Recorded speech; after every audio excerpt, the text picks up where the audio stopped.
दोस्तों, Ben Stokes, ये नाम सुनते ही बल्ले से उनकी आतिशी पारी याद आ जाती है।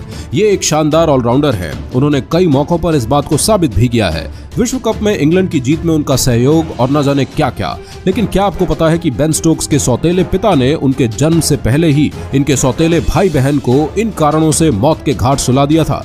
अब द सन अखबार ने इस बात की पुष्टि की है। स्टोक्स के जन्म से पहले उनकी मां जिस शख्स के साथ रह रही थी, उनको क्या पता था कि वही अपनी सगी औलादों का खून कर देगा। द सन की अखबार के अनुसार बेन स्टोक्स के सौतेले पिता रिचर्ड डन और मां डेब अलग रह रहे थे।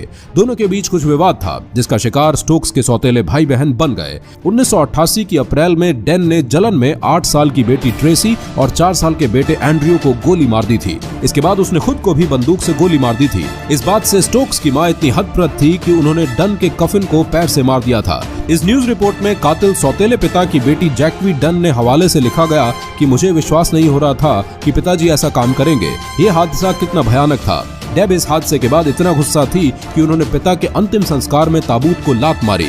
मुझे बिल्कुल पता नहीं था कि उनका एक और बेटा है जो इंग्लैंड क्रिकेट का स्टार बन गया है। वहीं इस पूरी घटना के बाद स्टोक्स की मां ने न्यूजीलैंड के रग्बी के खिलाड़ी जेरार्ड स्टोक्स से शादी कर ली थी।